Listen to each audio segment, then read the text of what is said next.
Welcome to the August 14th edition of Sideline View. We're here at Prairie Bay, and this is our special NHRA edition, which we've done last year and this year. And our special guest today is Spencer Massey, the top fueler, and he'll be racing at Brainerd International Raceway here Friday through Sunday. So welcome to our little program here, and just maybe talk a little bit about your, you're the defending champion in top fuel at BIR, but your season so far this year hasn't been real successful lately. Just what do you think it's going to take to get back in the winner's circle there? Well, I think just like in life, we have our ups and downs. No matter what you do, it's always going to go like this. My racing situation, my racing career has been down right now, but we did win 2 races earlier in this season. We won Atlanta, Georgia, and then the next following race the next week, and we won Topeka. And so that puts us into the Traxxas shootout in Indianapolis in 2 weeks. But right now, we're here in Brainerd. We won Brainerd here last year in 2013, so we have some momentum coming into this weekend from last year. I love coming to this racetrack. I love coming to this town. I mean, the people here are so welcoming. Everybody loves drag racing. They want to see these top fuel cars go 320 miles an hour, feeling the rumble coming through your body and smelling that nitro. And so that's awesome. That really it excites me. And we had a week off from going 4 races in a row or 3 races in a row. So I'm stoked. I'm ready to get out there, get in that race car and feel the power and hit the gas. I'm excited. What data, what information do you take from last year's event? Can you compare and contrast? I mean, is there stuff that you can use from last year's event? Well, yeah, we can look at the situation because every racetrack has little different bumps in it here and there, has different characteristics. So we can go back from the last few years and look at the data and figure out what the situation is going to be. But the air is going to be good. It's going to be 80 degrees, 78 degrees, so it's going to be good weather. The track's not going to be too hot because it's only going to be 80. And just get out there and try and tame the bad boy down. I mean, we have 10,000 horsepower trying to get down with these Goodyear slicks, and so it's crazy to think about that much power trying to accelerate a car that fast. And I'm the lucky guy that gets to drive it. I was just going to say, I cannot imagine going 300-plus miles an hour. I don't know. How do you adjust to that eventually, to that speed? It's very hard to explain. I mean, that's the number one question everybody asks is, what does it feel like to drive a car that goes 320 miles per hour? There's no way to really describe it. I mean, maybe an astronaut or a fighter pilot or something like that, but the car accelerates 100 miles per hour per second. And I'm getting 3.5 G's at the step of the throttle, and then it pulls almost to 5 to 6 G's out there in the middle of the race course.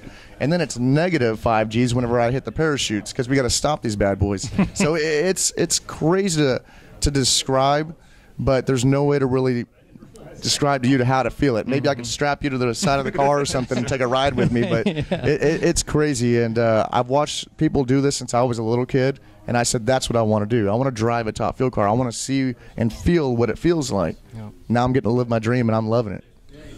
What do you do? What does a team do on a week off before an event? Well, for me, it's never usually a week off. I'm usually going from racetrack to racetrack, either racing myself or helping out on other friends' race cars. So this past week was actually kind of nerve-wracking because I was not at a racetrack. I went from Denver to Sonoma, California to Seattle, Washington, and I drive all myself. I drive my motor coach to all the races.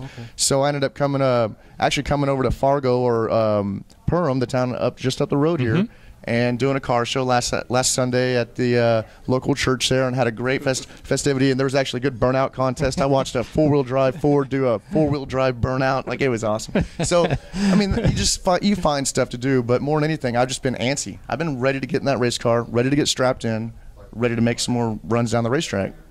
Talk to me about BIR and kind of BIR's signature is the camping, the zoo, whatnot.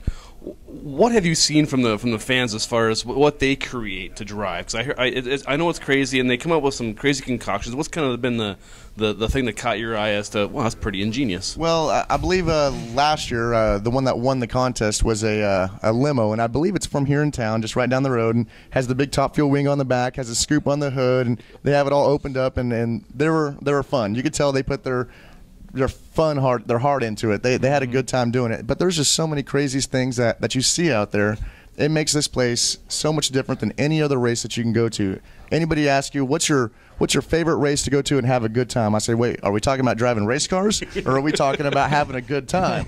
Well, if we're having a good time, we come to Brainerd. Whenever you come to BIR, you have a great time, and that's just how it is. It's been like that for 20, 30 years. I mean, this place is known about the zoo, but it's also known about great racetrack and great racetrack owners. I mean, Jed and Christy and everybody there that does the racetrack, they know what they're doing, and they promote it well. we're sitting here doing this right now, talking about the racetrack. Couldn't get any better than that. I mean, this is what it's all about. And everybody here in this area knows about that racetrack and has been there. And everybody knows about the zoo. And if you haven't been there, come check it out because it's crazy. I would imagine Brainerd is one of the smaller venues, right? I mean, well, the town is probably a smaller venue, but the attendance that we get at the racetrack is probably bigger than most other ones. Wow. For the campground site, we get more people at this racetrack in the campgrounds than we do at any other racetrack, I think, in the country. Okay. So there's that says a lot for this area, from here in Minnesota, that people love drag racing. They love to see these race cars, just like I do. Sure. I love to drive them. Now the big event is next week. Our next event is at Indy. Talk to me about what that's like and how nerve-wracking that is, because it's right before the start of the countdown. Well, and not only that, it's actually the shootout as well. So we have a race within a race, and so it's one of those deals to where it's the U.S. Nationals. It's the big go. It's what every racer wants to do. They want to end up walking away with a Wally from that race, and it's like you said, the race that ends the regular season, and it's. Boy, it's it. It's the top of the level. Yep. I can't wait to get there and hopefully have a shot at it. I mean, I just want to be able to have a shot at getting that Wally. Like, I don't want to lose first or second round. I want to be in the finals and hopefully win. So, hopefully we do. Jeremy, anything else? I'm good. Spencer, anything else? Hey, I appreciate you guys having me on the show. And hey, this is awesome. I love being here in Brainerd. And if you guys can, come check out Mellow Yellow Drag Racing. It's awesome. We'll be there. Okay, thanks so much. And now let's eat that Prairie Bay lunch. So yummy. We've been looking forward to. Thank you so much. We'll talk to you next week. Thanks.